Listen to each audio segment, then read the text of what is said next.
বিশ্ব নিয়ন্তা মহান প্রভুর, যিনি নভমণ্ডল ও ভূমণ্ডলকে সৃষ্টি করেছেন এবং তার পরে পরে আকায়ে নাবদার তাজেদারি মদিনা মুহাম্মাদুর রাসূলুল্লাহ সাল্লাল্লাহু আলাইহি ওয়াসাল্লাম পর হাজার হাজার দরুদ ও শান্তির সুধা বর্ষিত হোক। আমিন, আল্লাহুম্মা আমিন। আমি আপনাদের সম্মুখে সূরা জারিয়াত থেকে একটি আয়াত পাঠ করেছি। সেই আয়াতকে সামনে রেখে সংক্ষিপ্ত আলোচনা রাখবো ইনশাআল্লাহ। এই আয়াতে ইব্রাহিম আলাইহিস সালামের জীবনে একটা ঘটনা ঘটে যায়, সেই ঘটনার এখানে উল্লেখ করা হয়েছে। ইব্রাহিম আলাইহিস সালাম শুরু থেকে শেষ পর্যন্ত তিনি মেহমান নওয়াজ ব্যক্তি ছিলেন। অতিথি আপ্যায়নে খুব আগ্রহী ছিলেন। এমনকি বলা হয়ে থাকে ইব্রাহিম আলাইহিস সালাম কোনো মেহমান ছাড়া সকালকার নাস্তা করতেন না। এই রকম পরিস্থিতিতে অপেক্ষা করতেন, যখন কোনো মেহমান পেতেন তখন তাকে সঙ্গে নিয়েই নাস্তা করতেন। এইরকম অবস্থায় কোনোদিন যদি মেহমান না পেতেন তাহলে সেদিন নাস্তাও করতেন না, রোজা রেখে দিতেন। এইরকম পরিস্থিতিতে ইব্রাহিম আলাইহিস সালামের বাড়িতে যে মেহমানেরা এসেছিলেন, এই মেহমানদের আগমন ঘটেছিল একটা বিশেষ কারণে। ইব্রাহিম আলাইহিস সালাম একদিন মেহমান পেলেন না, রোজা রেখে দিলেন। তারপরের দিনেও মেহমান পেলেন না, রোজা রেখে দিলেন। তারপরের দিনও মেহমান পেলেন না, নাস্তাও খেলেন না, রোজা রেখে দিলেন। এইভাবে যখন দিনের পর দিন ইব্রাহিম আলাইহিস সালামের জীবনে কেটে যাচ্ছে মেহমানের অভাবে, আল্লাহ তাআলা তার পক্ষ থেকে সম্মানীয় কিছু মেহমান, ৮-১০ জন ব্যক্তি, যুবক ধরনের সুন্দর সুন্দর ১০ জন মানুষকে পাঠালেন। মানুষ মানে ফেরেশতা মানুষের রূপে পাঠালেন। পাঠানোর উদ্দেশ্য ছিল অন্য জায়গায়, কিন্তু ইব্রাহিম আলাইহিস সালামের আতিথ্য গ্রহণ করবেন তার বাড়িতে। কয়েকদিন থেকে যে অতিথি তিনি পাননি, সেই অতিথি না পাওয়ার পরিস্থিতি তাকে ভঙ্গ হবে। তিনি অতিথিদের সঙ্গে নাস্তা করবেন কি করবেন না, এটা আল্লাহ তাআলা খুব ভালোই জানেন। তার কারণ ফেরেশতারা মানুষের মতো খায় না। মানুষের মতো ফেরেশতারা খায় না। তাদের পায়খানা প্রস্রাবেরও প্রয়োজন হয় না, ওটা আলাদা জাতি।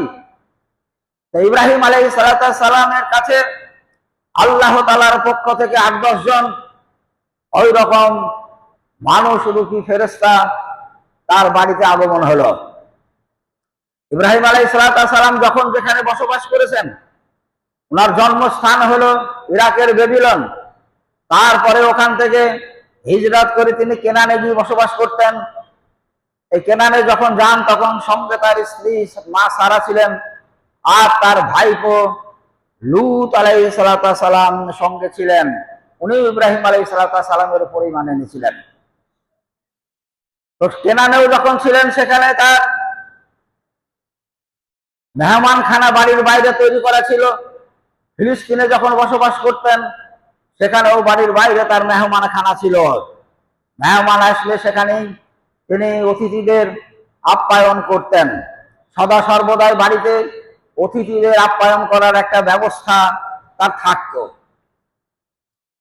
ওই দিন ১০ জন লোক যখন ইব্রাহিম আলাইহিস সালামের বাড়িতে আসলেন, সেই ঘটনাটাকে আল্লাহ তাআলা আমাদের শেষ নবীকে বলছেন, হাল আতাকা হাদিসু যায়ফি ইব্রাহিম, তুমি কি ইব্রাহিম আলাইহিস সালামের কাছে আসা যে মেহমানরা ছিলেন তাদের ঘটনা কি তুমি জানো? কিভাবে আসলেন আর কি ঘটনা ঘটলো আসার পরে? আল্লাহ পাক খুব ভালো করেই জানেন, শেষ নবী সেই ঘটনা জানেন কি জানেন না। কিন্তু প্রশ্নের সূত্রে জিজ্ঞাসা করার মানেই পরবর্তীতে তিনি যে উত্তরটা দেবেন, সেই উত্তরটা শোনার প্রতি তাদের আগ্রহটা বেশি হবে। তাই আল্লাহ রাসূলকে জিজ্ঞাসা করলেন, তুমি কি জানো সেই সম্মানিত মেহমানদের ঘটনাটা? উনি তো জানেন না। এইবার আল্লাহ তাআলা বলছেন, এই যে দাখালু আলাইহি কালু সালামান কালা সালামান কাওমুন মুনকারুন, বলছে শোনো, যখন কয়েকজন ফেরেশতা মানুষের রূপে ইব্রাহিম আলাইহিস সালামের বাড়িতে মেহমান হিসাবে আসলেন, উনি যে রীতিতে মেহমানদের আপ্যায়ন করেন সেইভাবেই তাদেরকে তার মেহমান খানাতে বসালেন। এইবার বসিয়ে তারা আপোষে কথাবার্তা বলছেন, ওর মধ্যেই উনি উঠে বাড়ির দিকে গেলেন।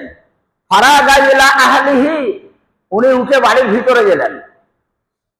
ফাজাআ বিইজন সামিন, এইবার বাড়ির ভিতরে গিয়ে বলা হচ্ছে গরুর বাছুরের মাংস, তার মানে ওই 3-4 বছরকার বয়সের, ওই রকম বয়সের গরুর মাংস ভুনা বাড়িতে ছিল, সেই মাংস উনি নিয়ে আসলেন। ফাজাআ বিইজন সামিন, মাংস ভুনা নিয়ে আসলেন। এরা আপোষে কথাবার্তা বলছে, খেয়াল করেছি কি করেনি, করলেও করতে পারে, কিন্তু কিছু বলেননি। উনি খাবার আনলেন, মেহমানদের সামনে সব খাবারগুলা দিলেন। ফাকাররাবাহু ইলাইহিম, তাদের সামনে সেই মাংস ভুনা খাবারগুলা সব দিলেন। দেওয়ার পরে দেখছেন খাবারের দিকে কেউ হাত বাড়াইছে না। যে কয়জন আছে কেউ খাবারের দিকে হাত বাড়াইছে না, খাবে না। কালা আলা তাকুলুন, ইব্রাহিম আলাইহিস সালাম জিজ্ঞাসা করলেন, কি ব্যাপার, আপনাদের জন্য আমি খাবার নিয়ে এলাম, আপনাদেরকে খাবার দিলাম, আপনারা খান, খাচ্ছেন না কেন? ওরা যখন খাচ্ছেন না, ওদের রীতি ছিল কোনো মেহমান যদি কোনো বাড়িতে আসে আর সেই বাড়ির অন্ন যদি গ্রহণ না করে, খাদ্য যদি গ্রহণ না করে, তাহলে সেই আগন্তুকদের দ্বারায়, সেই ব্যক্তিদের দ্বারাই ওই বাড়ির কোনো ক্ষতি হতে পারে, তারা ওই বাড়ির লোকেদের উপরে কোনো আক্রমণ করতে পারে, যে কোনো ধরনের ক্ষতি করতে পারে, এই আশঙ্কা থাকে। ইব্রাহিম আলাইহিস সালাম তাদের এই অবস্থা দেখে আউজাসা মিনহুম খিফাতান, তার ভিতরে আস্তে ভয় হচ্ছে, একটা আতঙ্ক হচ্ছে। মনে মনে ভাবছেন, এরা কি তাহলে আমার ক্ষতি করার জন্য এসছে? এদের দ্বারা দেখি আমার কোনো ক্ষতি হবে, এটা তিনি মনে মনে ভাবছেন। এই আতঙ্ক তার ভিতরে সৃষ্টি হয়েছে, কিন্তু এই আতঙ্ক তার চেহারাতেও ফুটছে। ফেরেশতারা তখন পর্যন্ত তারাও প্রকাশ করেননি, ইব্রাহিম আলাইহিস সালামও জানেন না। তার সেই আতঙ্ক ফেরেশতারা দেখে বুঝতে পারলেন ইব্রাহিম আলাইহিস সালাম আমাদের বিষয়ে উনি আতঙ্কিত হয়েছেন, ভয় পাচ্ছেন। এই দেশের যা রীতি, সেই রীতি অনুযায়ী ভয় পাচ্ছেন। তাই ফেরেশতারা একসঙ্গে বললেন, কালু লা তাখাফ, হে ইব্রাহিম আলাইহিস সালাম, আপনি আমাদের বিষয়ে ভয় পাবেন না, আমাদের দিক থেকে আপনার কোনো আতঙ্ক নেই। আপনি শুনুন, আমরা ফেরেশতা, মানুষ নই। তখন উনি বুঝে গেলেন তাই তোরা খাবে না, আতঙ্ক চলে গেল। এই লা তাখাফ বলার পরেই তারা বলছে বাশশারুহু বিগুলামিন আলীম,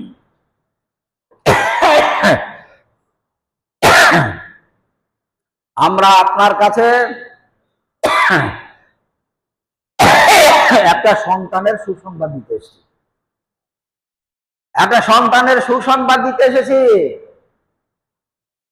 তো উনি চুপে গেছেন, চুপচাপ শুনছেন। আল্লাহ তাআলা এই সংবাদ আমাদেরকে দিয়েছেন। এই সুসংবাদটা হলো ইসহাক আলাইহিস সালাম, যিনি মা সারার গর্ভে জন্মগ্রহণ করেছিলেন ইব্রাহিম আলাইহিস সালামের 99 বছর বয়সে।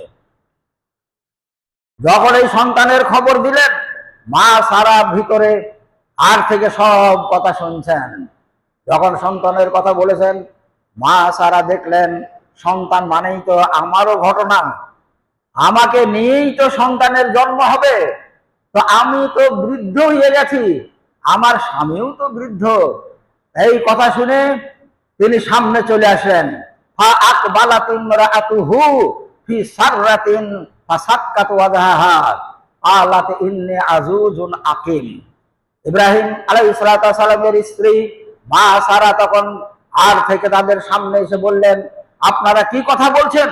চিৎকার করে তিনি বলতে লাগলেন, আপনারা কি কথা বলছেন? আমি বৃদ্ধ, আমার স্বামী বৃদ্ধ, আমরা বার্ধক্য উপনীত হয়েছি, তাছাড়া আমরা নিঃসন্তান।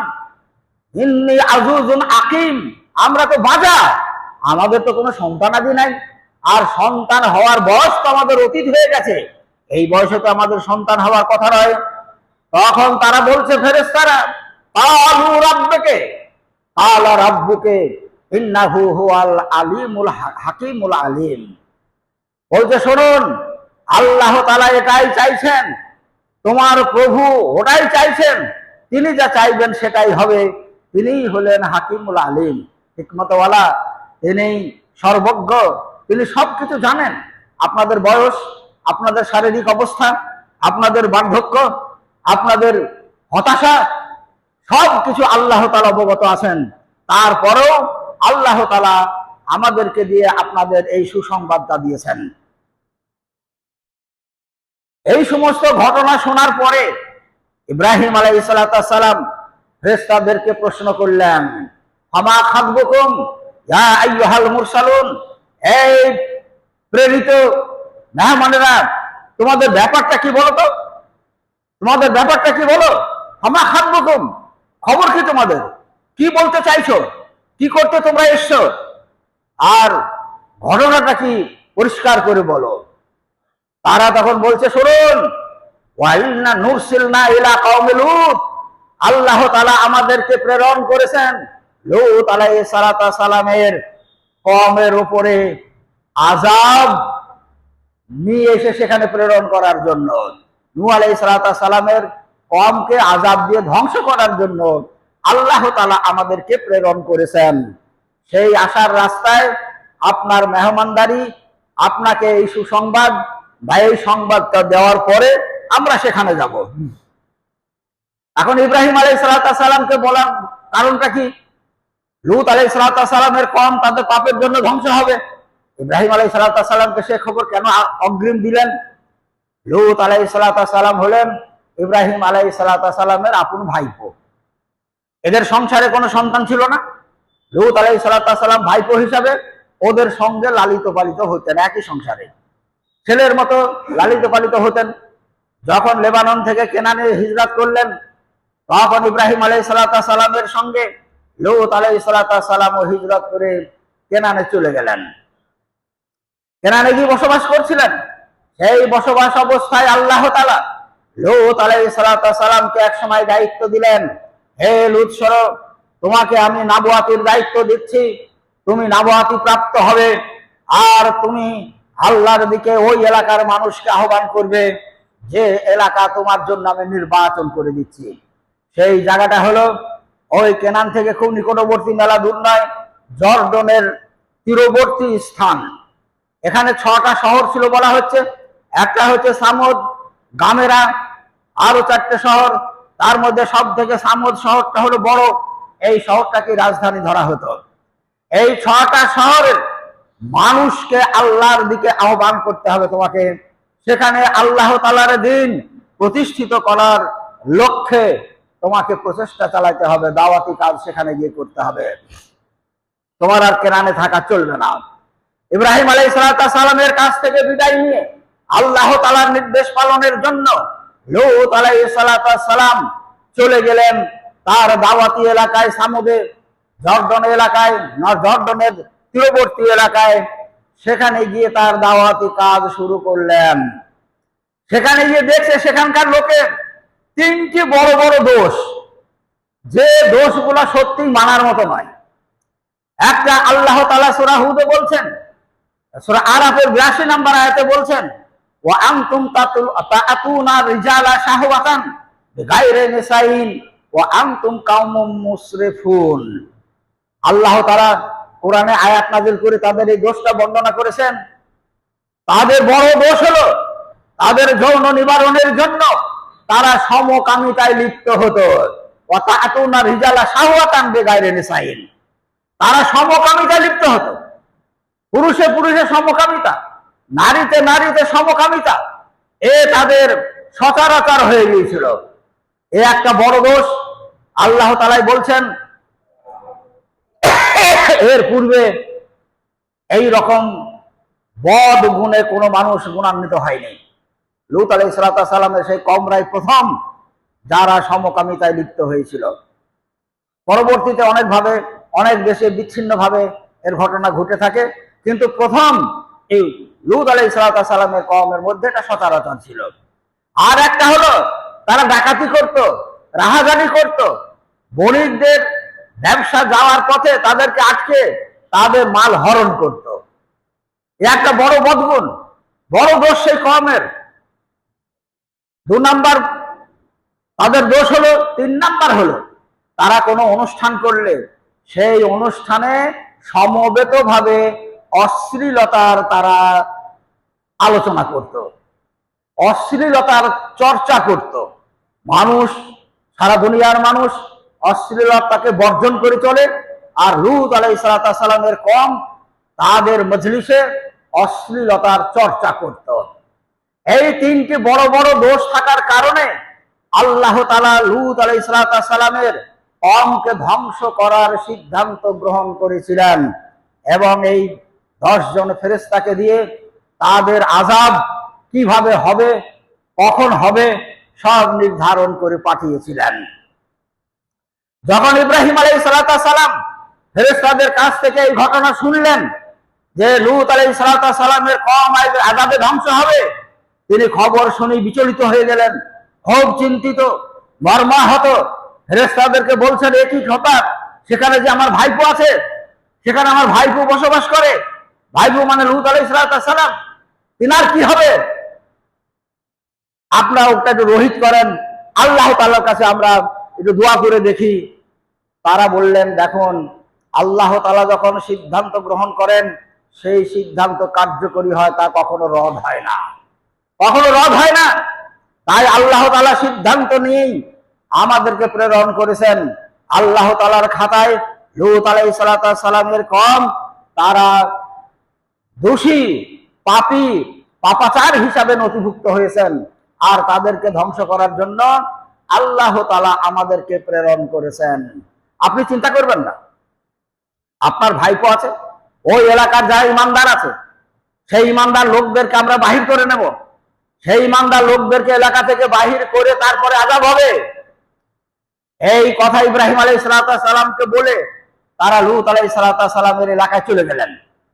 লূত আলাইহিস সালামের বাড়ির কাছাকাছিতে লূত আলাইহিস সালামের 2 জন কন্যা ছিল। তার স্ত্রী লূত আলাইহিস সালামের উপরে ঈমান আনে নেই, সে কাফেরদের পক্ষে থাকতো।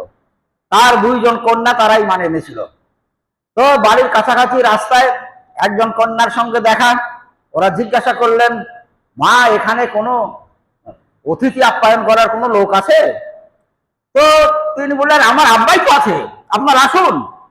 উনি সঙ্গে করে নিয়ে গেলেন নিজের বাড়িতে, পিতার সঙ্গে সাক্ষাৎ করিয়ে দিলেন। লূত আলাইহিস সালাম এই অতিথিগুলাকে পেয়ে তাদের চেহারা, তাদের সৌন্দর্য, তাদের বয়স, তাদের আকৃতি, এই সমস্ত দেখে তিনি খুব চিন্তিত। আমার এলাকার যা মানুষ, আমার এলাকার যে সমস্ত পাপাচার লোক, তাদের হাত থেকে আমার মেহমানদেরকে আমি কি রক্ষা করতে পারবো? এই চিন্তায় তিনি চিন্তিত। ইতিমধ্যে লূত আলাইহিস সালামের যে স্ত্রী, যে তার উপর ঈমান নিয়ে আসেনি, 2 জন নবীর স্ত্রী তাদের নবীদের উপর ঈমান আনেনি। তার মধ্যে একটা হলো লূত আলাইহিস সালামের স্ত্রী, আর দ্বিতীয় হলো নূহ আলাইহিস সালামের স্ত্রী আর লূত আলাইহিস সালামের স্ত্রী। সূরা তাহরিমে বর্ণনা হয়েছে, এরা 2 জন নবীর উপর ঈমান আনেনি। তো সে গিয়ে ওই গ্রামের লোকেকে খবর দিল, আমাদের বাড়িতে আজকে সুন্দর সুন্দর লোক সব মেহমান হয়ে এসেছে, তোমরা গিয়ে দেখতে পারো। তারা বললো, তাই তো, ঠিক আছে। তারা দল বেঁধে সন্ধ্যার পরে পরে ওনার বাড়িতে এসে হাজির হলো। লূত আলাইহিস সালামকে বলছে, আপনি আপনার মেহমানগুলোকে বাইরে নিয়ে আসুন, আমাদেরকে যেন আপনার বাড়িতে প্রবেশ করতে না হয়। তিনি খুব আকুতি মিনতি করে বললেন, বাবা, আমার মেহমানদের উপরে তোমরা অত্যাচার করবে না, আমার মেহমানদের সম্মান রক্ষা করতে আমাকে সাহায্য করো। তারপরে বলছেন মেহমানদের সামনে, আমার কাছে যদি কোনো শক্তি থাকতো, আমার যদি সেই রকম সবল থাকতো, তাহলে আমি প্রতিহত করতাম আমার মেহমানদের সম্মান রক্ষা করার জন্য। তিনি এত ওই সময় লাজুক হয়ে গিয়েছিলেন, এত মর্মাহত হয়ে গিয়েছিলেন, এত ব্যথিত হয়েছিলেন, এত নিজেকে অসহায় বোধ করছিলেন, শেষ পর্যন্ত তাদেরকে বললেন, বাবা, তোমাদের দরকার হলে আমার 2 জন কন্যাকে তোমাদের সাথে আমি বিবাহ বন্ধনে আবদ্ধ করিয়ে দেব, তোমরা আমার মেহমানদের গায়ে হাত দিও না। তারা বলল, সূরা হুদে বর্ণনা করা হয়েছে, তারা বলল, আপনি তো জানেন আপনার কন্যাদের উপরে আমাদের কোনো দাবি নাই, আমরা যা চাই আপনি খুব ভালো করে জানেন, আপনার মেহমানদেরকে বাইর করে নিয়ে আসুন। লূত আলাইহিস সালাম একবার তাদের সঙ্গে কথা বলছেন, একবার ছুটে মেহমানদের কাছে যাচ্ছেন, নিজে খুব অসহায় ফিল করছেন, কি হবে এই অবস্থায়, আমার মেহমানদের সম্মান আমি রক্ষা করতে পারবো কিনা। লূত আলাইহিস সালামের এই পরিস্থিতি দেখে ফেরেশতা তখন পর্যন্ত তারা প্রকাশ করেনি। লূত আলাইহিস সালামকে বললেন, হে আল্লাহর নবী, আপনি চুপে যান, আপনি চুপে যান, আমরা এসেছি আল্লাহ তাআলার পক্ষ থেকে, আপনার রবের পক্ষ থেকে আমরা এখানে এসেছি ও আপনার কওমকে ধ্বংস করার জন্য। ওরা আমাদের কাছেও আসতে পারবে না, আপনার কাছেও আসতে পারবে না। তবে আপনি এক কাজ করুন, আপনার লোকজন নিয়ে আপনি এলাকা ছেড়ে রাতে রাতে চলে যান কোথাও, আর যাওয়ার সময় যেন পিছন দিকে ঘুরে তাকাবেন না, আপনার স্ত্রী আপনার সাথে যাবে না, তার কারণ সে ঈমান আনেনি। আর আপনার যারা ঈমান এনেছে, ঈমান আনা বলতে তার 2 জন কন্যা, তাদেরকে নিয়ে লূত আলাইহিস সালাম রাতে রাতে চলতে শুরু করলেন। আর স্ত্রী দেখছে ওরা চলে যাচ্ছে, তাহলে আমি বা থাকি কেন, সেও হাঁটতে শুরু করলো পিছনে পিছনে, কিন্তু পিছনে তাকানো নিষেধ। সে কিছু দূর যাওয়ার পরে যাচ্ছে, পিছনে তাকাইতে নিষেধই বা করলো কেন, কি আছে পিছনে, ও তো পিছনে আছে, ওর আগে আগে যাচ্ছে, একবার ঘুরে দেখি। তো সে যেতে যেতে পিছনে ঘুরে দেখছে, কিছুই দেখতে পেল না, যেমন ঘুরে তাকিয়েছে আর অমনি তার চলন রহিত হয়ে গেল, ওইখানে সে দাঁড়িয়ে গেল। পরে বলা হচ্ছে ওইখানে সে পাথর হয়ে তার মূর্তি এখনো নাকি সেখানে আছে, আর যেতে পারেনি। লূত আলাইহিস সালাম এলাকা ছেড়ে চলে গেলেন, বললেন আমাদের আযাব বর্ষণ হবে ভোরবেলাতে।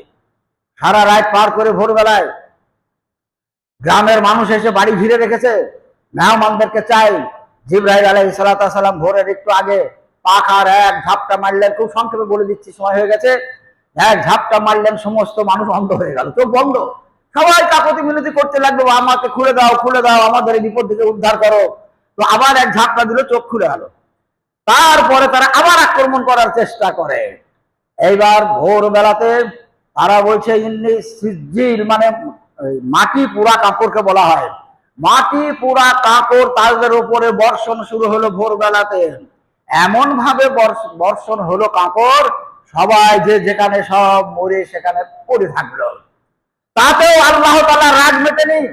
আল্লাহ তাআলা করলেন কি, জিবরাইল আলাইহিস সালামকে দিয়ে গোটা এলাকার মাটিটাকে একবারে উঠিয়ে উল্টো করে দিলেন, নিচেটা উপরে করে দিলেন, আর নিচেটা উপরে চলে আসলো। সেই জায়গাটা এখনো দেখলে মনে হবে যে সেখানে কোনো ঘাস নাই, ঘাস অঙ্কুরিত হয়নি, মনে হবে এখনই উল্টানো। তার পাশে বিরাট এলাকা, একটা সাগর হয়ে আছে, যেটাকে বাহরুল মাউত বলা হয়, মৃত্যু সাগর। সেখানে পানি আছে, সে পানি এত লবণ, বলছে সাগরের যা পানি তার থেকে 8 গুণ বেশি পানি। ওই পানিতে কোনো জীব জন্তু জন্মায় না, বাইরে থেকে জন্ম নেওয়া কোনো জীব জন্তু ওই পানিতে গিয়ে যদি নামে সঙ্গে সঙ্গে মৃত্যুবরণ করবে, যার জন্য সেখানে কোনো জীব জন্তু নাই। সেই সাগর হয়ে এখন আছে জর্ডন তীরে, আর কিছু এলাকা উল্টানোই আছে। কম শেষ হয়ে গেল এই পাপে। আল্লাহ তাআলা এই ঘটনা কোরআনে বর্ণনা করে শেষ নবীর উম্মতকে বলতে চেয়েছেন, যে সমস্ত পাপের জন্য তাদেরকে এই শাস্তি দেওয়া হয়েছিল, শেষ নবীর উম্মত যেন সেই সমস্ত পাপের সঙ্গে না জড়ায়। সেই পাপ থেকে বাঁচার জন্য, সেই পাপ থেকে দূরে থাকার জন্যই আল্লাহ তাআলা লূত আলাইহিস সালামের কওমের এই সমস্ত পাপাচারের কথাগুলো উল্লেখ করেছেন।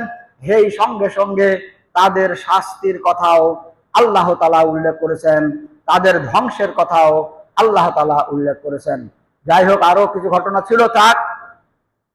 তো আল্লাহ তাআলা যে উদ্দেশ্যে এই ঘটনা বর্ণনা করেছেন, শেষ নবীর উম্মত তাদের ওই 3টি যে বদগুণ, একটা সমকামিতা, দ্বিতীয় রাহাজানি, তৃতীয় মজলিসে অশ্লীলতা, এই ধরনের বদ গুণ যেন মুসলমানদের ধারে কাছেও যেন না আসে, মুসলমানরা যেন সেখান থেকে বাঁচতে পারে। সেই জন্যই আল্লাহ তাআলা এই ধরনের ঘটনাগুলো কোরআন মাজিদে আল্লাহ তাআলা বর্ণনা করেছেন শেষ নবীর উম্মতকে সতর্ক করার জন্য। আল্লাহ তাআলা আমাদেরকে তৌফিক দান করুক, আমরা যেন ওই ধরনের পাপাচার থেকে বেঁচে থাকতে পারি। আল্লাহ তাআলা আমাদেরকে বাকি জীবন যেন সৎ পথে চলার মতো তৌফিক দান করুক, ঈমান আমানের সঙ্গে আমাদের বাকি জীবন কাটানোর মতো তৌফিক আল্লাহ তাআলা দান করুক। আমিন।